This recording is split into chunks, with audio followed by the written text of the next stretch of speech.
This is the story of a song that spent 10 weeks at number 1, and a question nobody in the music industry had ever properly answered.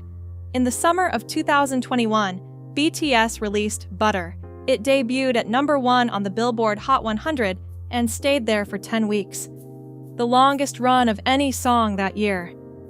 Only 40 singles in the chart's 63-year history have ever managed 10 weeks or more. And almost immediately, people started arguing about whether it counted, not whether it happened. Butter was number 1, week after week, and nobody disputes that. The argument was stranger. Critics looked at how Butter got there and said a song could be number 1 in America without being, in some deeper sense, the most popular song in America. Here's what set them off. In Butter's debut week, it pulled 32.2 million streams in the United States. Olivia Rodrigo's Good For You, sitting below it, pulled 62.3 million, nearly double. More Americans were listening to Rodrigo's song than to BTS's song, and Rodrigo lost. That sounds broken. It isn't. It's the chart doing exactly what the chart was designed to do, because Butter sold 242,800 downloads that week. Good For You didn't come close. Only 2 other songs in the entire top 25 sold more than 10,000 copies. So the real question underneath those 10 weeks was never about BTS. It was about the chart. When we say a song is number 1, we should know what we're measuring, how many people happened to hear it, or how much a song was actually wanted. To understand what happened, you have to understand that the Hot 100 is not a popularity contest. It's a formula, and that formula has opinions. The chart blends 3 things: sales, streaming, and radio airplay. Billboard has never published the exact math, but it tells us the order.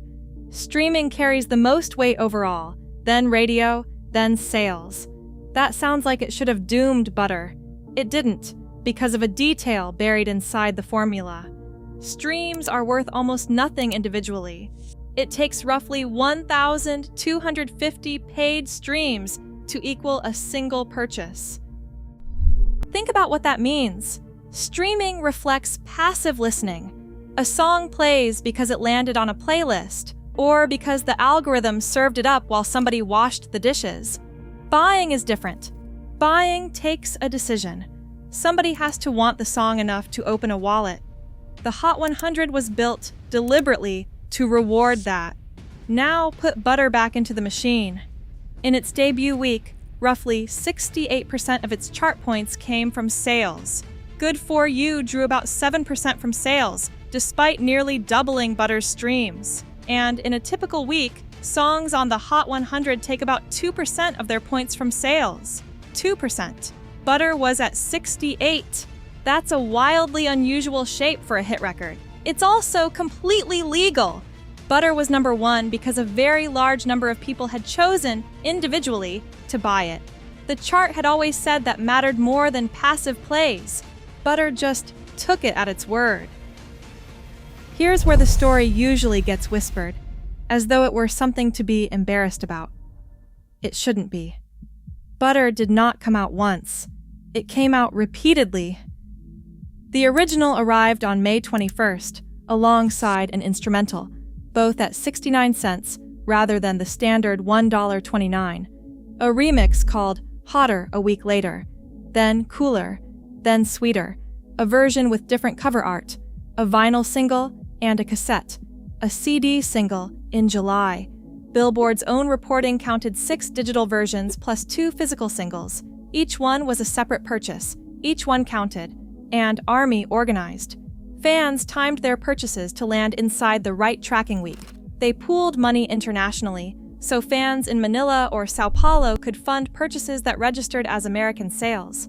They understood the rules of the Hot 100 better than most working music journalists. Billboard's own cover story said fans had, through above-board means, taken advantage of loopholes in chart tabulations. It noted that other fandoms used the same tactics, but none had done it as effectively. Read that again. Above board. Nobody used bots. Nobody faked a purchase. Every one of those 242,800 downloads was a real transaction, made by a real person, with real money they chose to spend. The uncomfortable truth for the critics was never that BTS cheated. It was that nobody had ever wanted a song this badly before. Still, the criticism deserves to be stated properly rather than waved away. Writing in Stereogum, Tom Brahan argued that Butter was not the most popular song in America, and that BTS were rendering the pop charts useless. His reasoning was straightforward. A chart is supposed to be a mirror. If it stops reflecting what a country is listening to, it has stopped doing its job. Take that seriously, because there's something real inside it. If the Hot 100 exists to tell you what America is playing, Butter's 68% genuinely does distort the picture.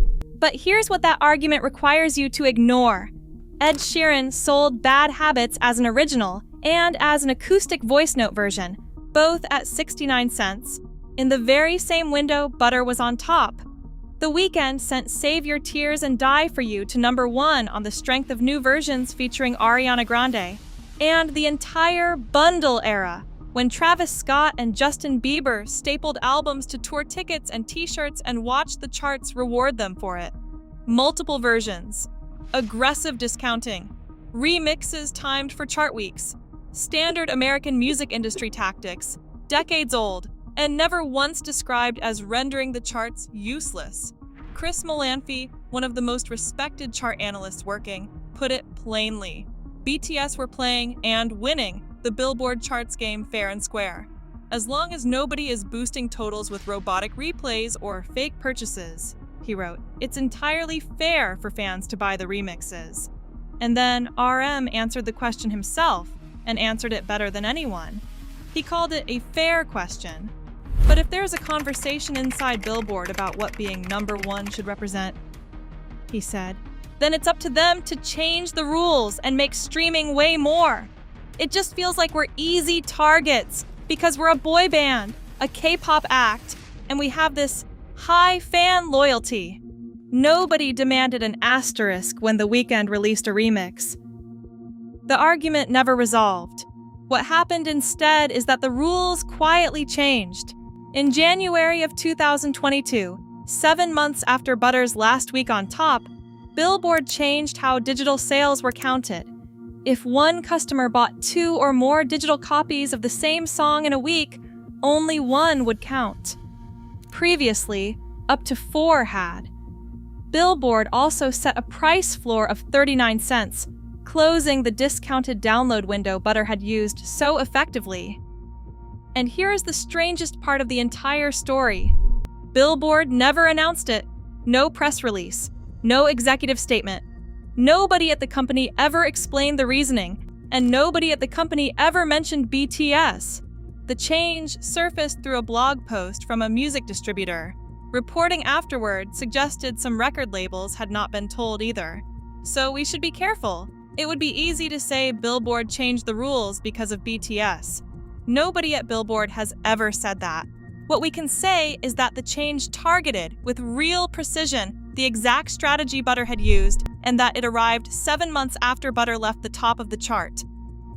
Draw your own conclusion.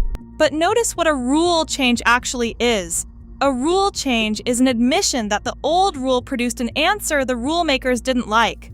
For decades, the Hot 100 had said that buying a song counts for more than playing it, because buying requires wanting. When a fan base took that principle completely seriously and demonstrated wanting on a scale nobody had imagined, the chart looked at the result and decided the principle needed adjusting. So let's answer the question we started with. Butter was #1 for 10 weeks because millions of people across every continent wanted it enough to pay for it again and again. And because the chart had spent 60 years promising that this was precisely what it measured. The record stands. It was earned inside the rules, exactly as written, by fans who read them more carefully than the people who wrote them. What Butter exposed wasn't a flaw in BTS. It was a flaw in the mirror.